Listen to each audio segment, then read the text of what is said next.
Every time I open my wardrobe, I wonder how many of these clothes do I actually need? Hello and welcome, I'm Sadhika Tiwari and you're watching Eco India.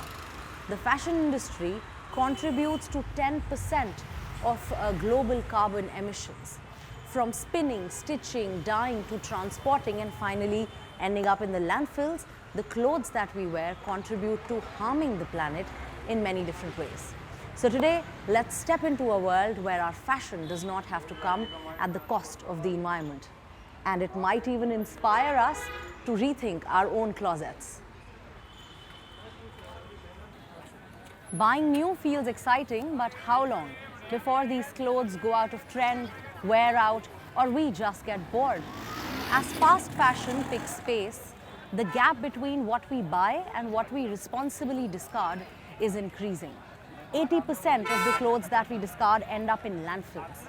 But some people in Navi Mumbai are trying to change that. Let's see how. It's a consumer paradise. Whether modern or traditional, these stores have something for everyone. Sejal Sachdeva from Mumbai loves browsing in her favorite boutiques. She buys at least 4 new garments a month. I'm a mother as well as a business owner, and I have a need to buy clothes very often because I like my wardrobe to look fresh. My looks have to be different because school drop-off, pickups, work meetings. So I like to dress up accordingly. What Sejal Sachdeva may not think about is where her discarded clothing goes. It ends up in landfills outside the city where it pollutes the environment. Across India, 7.8 million tons of textile waste are generated each year. Just like with other waste, much of it lands in an incinerator. The trend towards fast fashion means more and more clothing designs are copied and produced quickly in large quantities and cheap quality. So textile waste is likely to increase further. The purchasing capacity has comprehensively increased in India. At the same time, the number of time one garment is owned in India or by a consumer has also decreased. One way to reduce the mountain of textile waste would be to recycle it.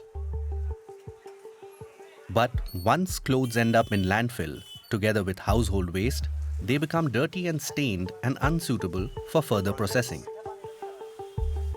Then there's another problem.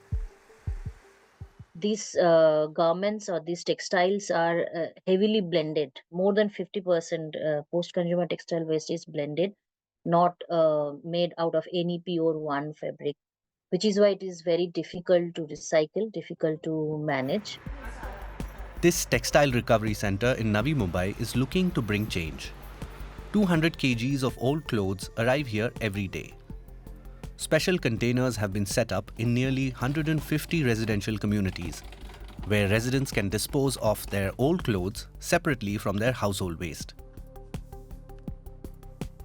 Workers from various local organizations sort the clothes according to quality and material. There are clothes with tags and clothes without. The ones with tags are set aside for reuse. Those without tags but still with good quality fabric and color that probably haven't been used much are also reused. The upcycle pile is for denim, track pants, shirts, etc. that can be turned into another product. Downcycling is for a dress that maybe has a stain or something with a tear. Those items are separated for downcycling. The recovery facility began operations in October 2024, giving work to 80 women. They are employed by a non-profit that is a partner in the project. It was the Navi Mumbai Municipal Corporation that set up the recovery center. It remains a key sponsor. We wanted any garment that reaches the center to enter a circular process, not a linear one. A circular process ensures that what comes here is used up completely, generating an economic industry in the process.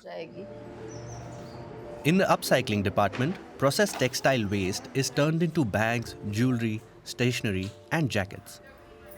On the other hand, stretchable clothes like leggings and t-shirts are turned into table runners, bags, and soft toys.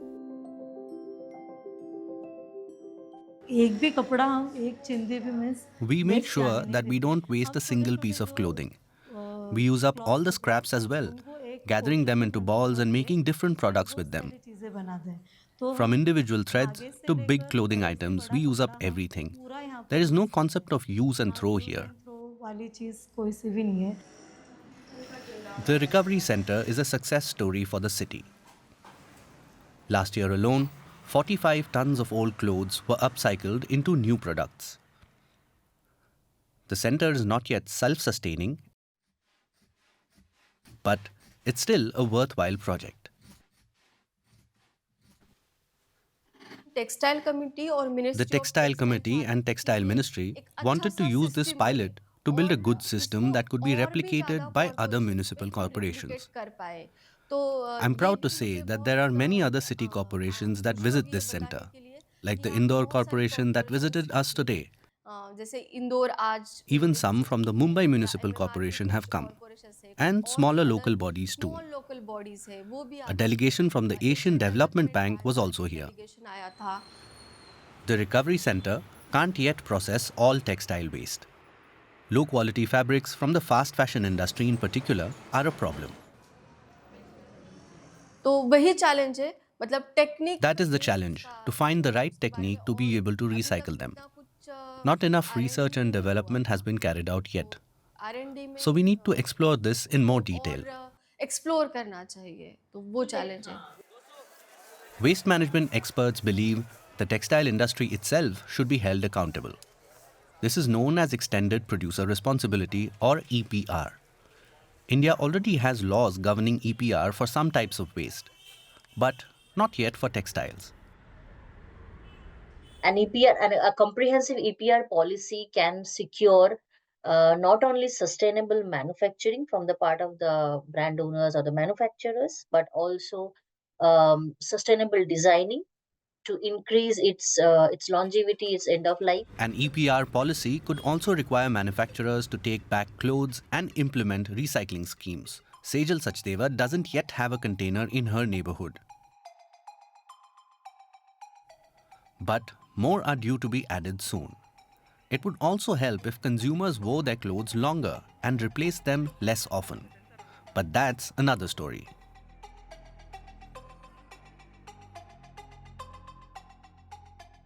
Buying new clothes doesn't just cost you dearly, but also the planet. And which is why thrifting has become the new cool. Buying second-hand clothes feels like a responsible way to dress and also a great alternative to fast fashion. But just because these clothes come at a really cheap cost, should that absolve us of the guilt of overconsumption? Let's take a closer look at the rise of second-hand clothes in the world. I want to get a black t-shirt. Nothing fancy, just 100% cotton because I want to wear it in summer. But I don't want to get it new.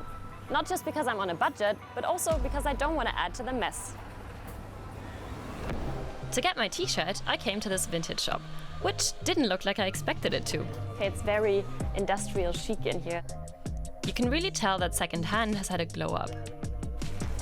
There's so much style, makes me feel pretty basic. Clara Metzger manages the shop. She unpacks 75 kilograms worth of clothing every day, but she can't resell all of it. Some has to go. Sowas zum Beispiel. This here won't go on the packe ich shelf. nicht in den I Laden, read sowas out setze that ich kind of thing aus, because it's pure weil polyester. Das, ist aus Polyester. It has Das increased ist, since stärker Primark and geworden Shein entered the seit so market. Primark und I pick Shein. this stuff Ja, up dann and habe ich feel, die Teile yeah, in der it's Hand pure und das trash. wirklich, das ist einfach ja, für den Müll produziert. That's not only a problem for Clara. Liz Ricketts set up a foundation which picks up 20 tons of textile waste along Ghana's shores each week. We cannot solve this fashion waste crisis if we do not get serious about the root cause, which is overproduction. Studies say 10 to 30% of all clothes produced are never sold or worn. Although we're getting better at things like recycling, as we covered here, it's not enough because we keep making more stuff. When new collections drop every other week, it kind of defeats the point. Getting and processing the fibers we need for our clothes creates a huge amount of pollution. Anywhere from 2 to 10% of all greenhouse gases people produce, more than what comes from all the planes flying and ships sailing around the world. But there is a silver lining. By 2030, we could lower those emissions by 16%, simply by reselling and repairing what we already have in our closet. Luckily, more and more people are interested in resale.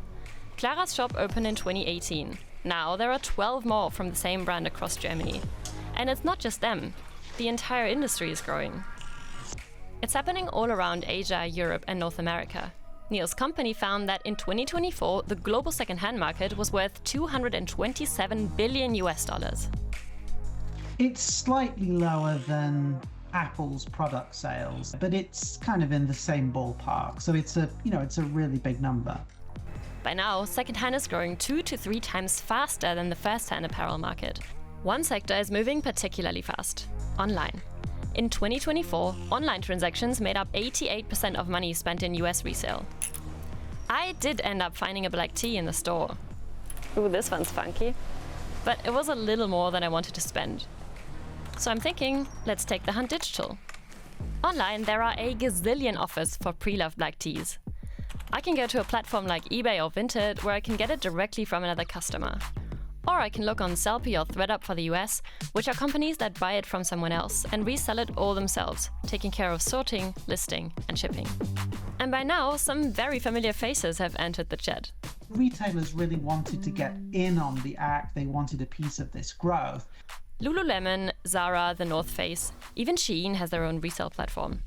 And Sellpy, which sounds independent, is majority owned by H&M. Sellpy even gives me the stats on how many emissions and water I save if I grab this shirt instead of a new one. I can get the good feeling of keeping gear going and contribute to a better world to explore. Makes me feel like a hero for shopping. But here's the catch. Some of these resale programs are quite bluntly linked to the brand's core business model, new apparel. So I'm on Zalando pre-owned, so all of their second-hand stock. And boom, there's a sponsored post for new trainers. Not second-hand, just slid into the feed. And once I click on it, the recommendations below are also all new stock. Sneaky. When I asked them about this, Zalando said they want to create a seamless shopping experience and that over 40% of pre-owned customer orders combine items with new fashion. At Lululemon, The North Face and more, I can even trade in my own stuff given that it's their product. In exchange, I get in-store credit. $5 for a shirt, $25 for a jacket. But here's the trick. I can only use it to buy new apparel, not for another pre-owned item, so that simply fuels their first-hand business. And as I'm clicking further through the pages to find my black shirt, I'm noticing sales techniques that feel a little too familiar. At Zalando Renewed, I get a free delivery and free returns if I shop for more than 30 euros. And Sellpy tells me it's my last chance to get this summer dress. Consumers think that if they don't buy it now, they're going to regret it tomorrow. And this urgency makes consumers following their impulse to actually buy this offer. And there are more mechanisms aimed at increasing my basket size. We asked these companies about this approach to resale. Sellpy replied, saying that they understand the concern that these incentives could mimic patterns of overconsumption. However, the core difference lies in what's being consumed.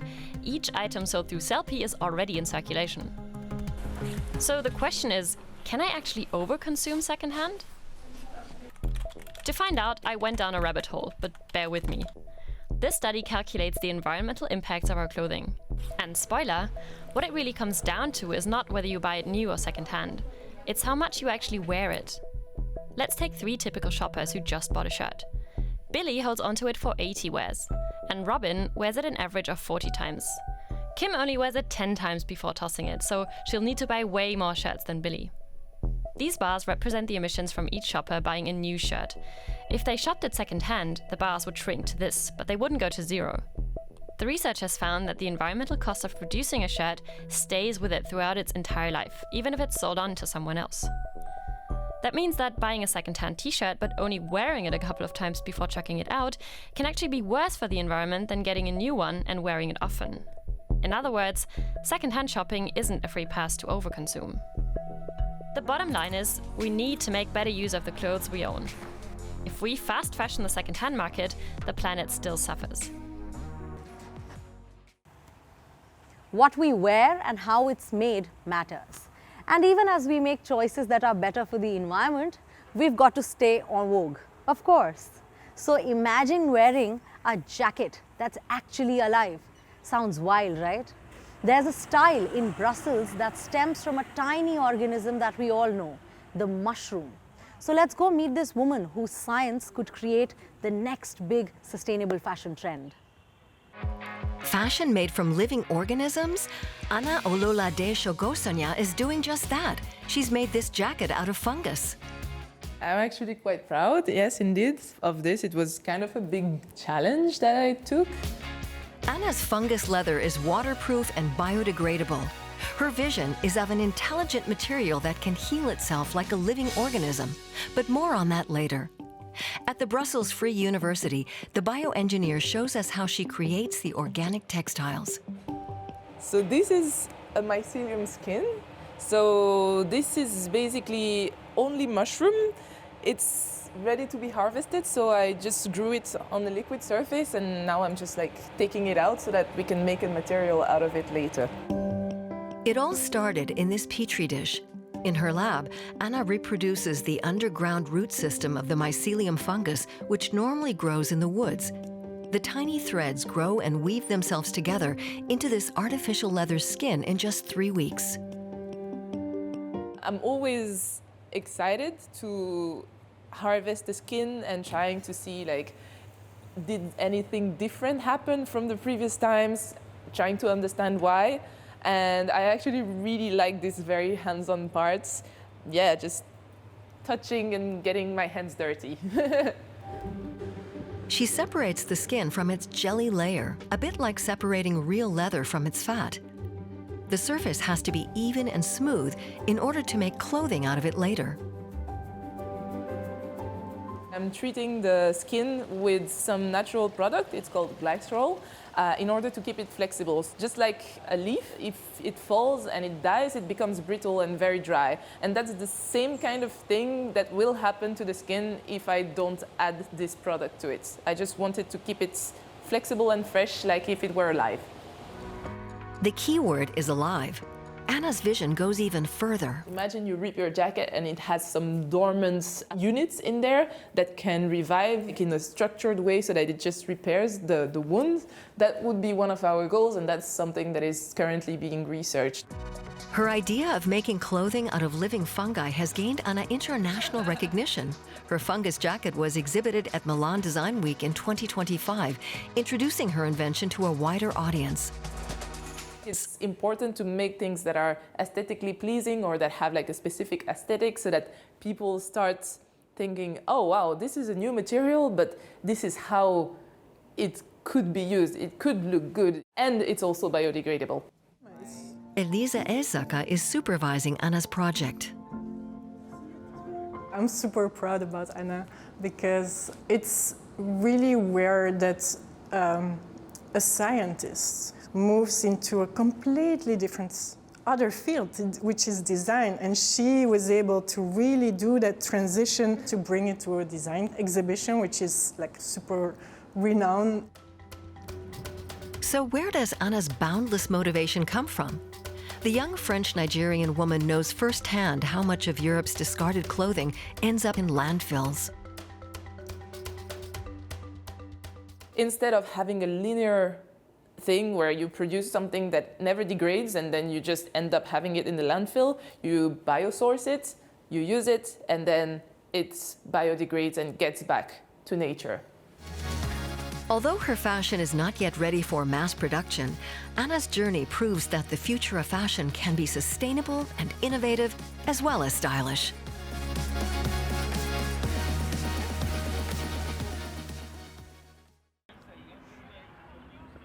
Our fashion choices can make a big difference to the planet. And often the first thing that we notice when we're buying something is the color. The right color can really make us feel better and look prettier. It enhances our appearance. But in the fashion industry, these colors come at a heavy cost. Toxic dyes can be a health hazard for the workers and can be harmful for the environment as well. Our next story takes us to Tirupur, where natural dyes are coming up as a smarter alternative. Red stands for fertility and prosperity. Yellow for wisdom and joy. Indian saris typically shimmer in the most magnificent colors. elaborate models require lengths of fabric of up to 9 meters and lots of dye. We are in Tripur in western Tamil Nadu, a textile industry stronghold.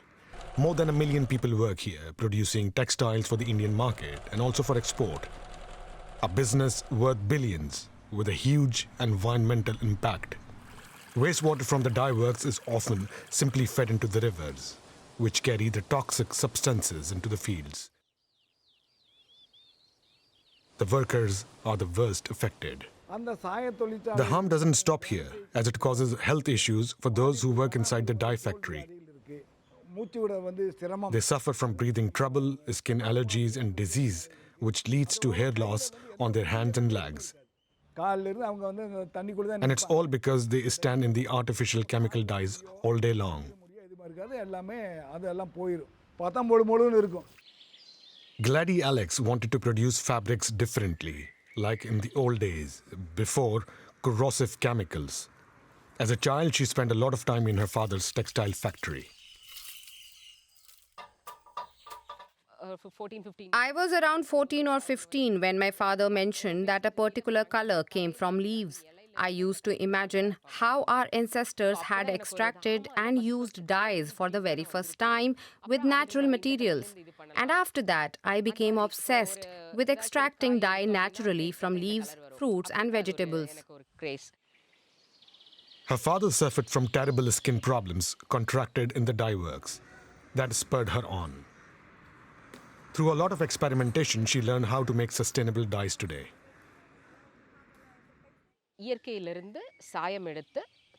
We use natural dyes for the garments. We extract the dye the way our ancestors did by using natural products with some modifications. We use leaves, seeds, and tree bark for dye extraction. All the ingredients are sourced regionally. In the extraction of natural dyes, we use many products like annatto for orange dyes, and for blue dye we use avuri or indigo. We also use pomegranate peel, ink nut blossoms, and many rarer materials for this process. The Indian textile industry is one of the biggest in the world. 1,700 large and medium-sized producers and about 1.5 million micro-enterprises operate here. Industry experts estimate sales worth $85 billion, or more than 82 billion euros, for 2025 alone. But so far, sustainably produced textiles are rare. At first, reaching people with the concept of naturally dyed clothing was really challenging. They thought that the color would fade after 2 or 3 washes. But then we asked them to try the product just once, and now they have become our regular customers. Our business now markets to foreign countries out of necessity and also because they are well aware of the benefits of natural dyeing. I hope we'll reach this kind of awareness in India in the near future. But awareness alone is not enough when it comes to competing against mass-produced goods. Right now, our products cost twice as much as others, comparatively speaking. However, if the number of customers rise, the cost will eventually decrease as we can get the raw materials for a low cost. So when the demand is there, the price will lower. Gladys Alex is a teacher by profession, but she hasn't taught for a long time. She is now the 7th generation to run her family's business. Today, that business is more sustainable than ever. That's all for today's episode. Style and sustainability. How fascinating. We've seen how creativity and conscious choices can make fashion a part of the solution and not just the problem. Have you tried ways of making your own wardrobe more sustainable? Share some tips with us. We'd love to hear. And do not forget to follow us on our Instagram at DW_environment for more stories like this. Cotton or polyester? What's better for the environment? Cotton seems like the obvious choice, right? Not so fast. It often takes a lot of heavy pesticides and fertilizers to grow cotton, and it needs loads of water. Over 5 times more water than polyester per kilo. So is polyester the winner? It's strong, durable and dries fast. Plus, polyester fibres usually cost less than cotton. But here's the catch. It's essentially plastic derived from oil, and it takes a lot of energy to make. Washing it releases harmful microplastics. Both fibres can be recycled, but most clothing ends up in landfills. So which should you choose? Thank you so much for joining us. Until then, take care, goodbye, namaskar.